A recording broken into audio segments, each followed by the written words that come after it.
Hello friends, welcome back. In this video lesson, we shall be taking a look at the perils of vaccination. And we shall be looking at a case from India. India has had an apparently very successful vaccination program in the elimination of polio. In fact, India has been free from polio since 2011. In other words, not a single case has been reported or detected. But that comes at a price, which we shall see shortly. And we shall also see how homeopathy can help in this public health measure. The first question that comes to mind is polio curable? Well, here is what the World Health Organization has to say in its release dated 20th January 2020. What the World Health Organization says is that there is no cure for polio. It can only be prevented. Polio vaccine given multiple times can protect a child for life. Those of you who are interested in seeing this reference can go to this URL.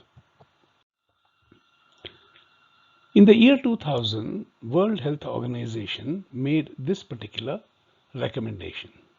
In order to achieve polio eradication in India during 2000, extra national immunization days and house-to-house mopping up rounds should be organized.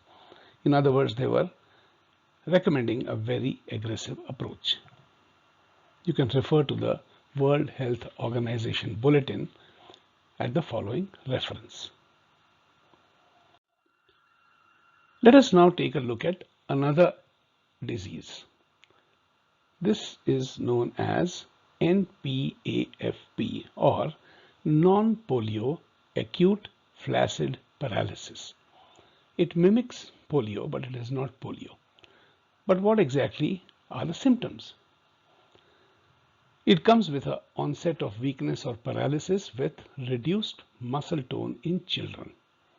And mind you, this applies to children below the age of 15 years of age. Some cases of flaccid paralysis can be treated and others may be permanent. If it is left untreated, the person suffocates and dies due to paralysis of the muscles that control breathing. So it is indeed a very serious condition. I will now show you a graph which plots the total cases of non-polio acute flaccid paralysis for each year between the year 2000 and 2016. On the left side are the number of cases, and on the right side the vertical axis shows the incidence rate per 100,000. The bar graph that will now come up in orange applies to the number of cases each year. So you will notice that there has been a steady increase from the year 2000 all the way up to 2011, after which there has been a steady decline. Mind you, the year 2000 has been shown here because that is when the World Health Organization came up with a directive of a very aggressive intervention. If we wish to look at the numbers in terms of the incidence rate for every 100,000 of population, the blue line plots that. As you can see, the rate in the year 2000 was less than 2 instances for every 100,000, and the rate steadily grew up, especially after the year 2000, all the way approaching 14 per 100,000, which is very, very alarming. This particular stage, when the numbers started decreasing, was when the oral polio vaccine doses were decreased. The paper concludes by saying that the frequency of pulse polio administration is directly or indirectly related to the incidence of NPAFP. That is a very damning conclusion. Those of you who wish to examine the papers in greater detail, here are two references which will give you all the details which have been summarized in the last few slides. Prophylaxis has been the center of attention of both the allopathic school of thought as well as homeopathy.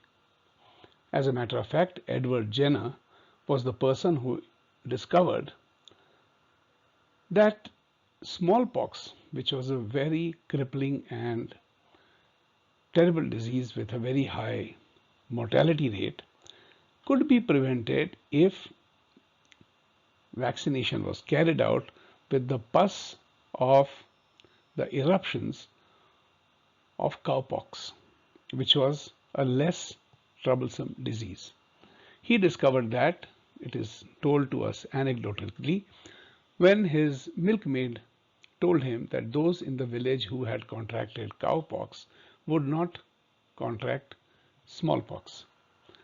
So the birth of vaccination started with Jenner's experiments. And if you look at the eruptions of the two diseases, the one on the left shows cowpox and the one on the right shows smallpox. So they are quite similar, and especially if you see the progression from the 8th day all the way up to the 20th day. Samuel Hahnemann, the founder of homeopathy, was a contemporary of Edward Jenner, and he was very impressed with these findings.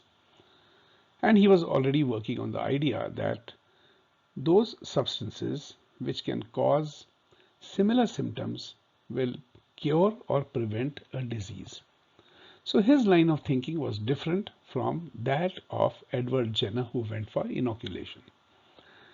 Samuel Hahnemann developed an entire system of treatment, or an entire medical system, which was based on using drugs that were potentized. We shall be learning more about this in this course. That brings me to the end of this presentation. So thank you very much for your attention, and till we meet in the next lesson, bye bye.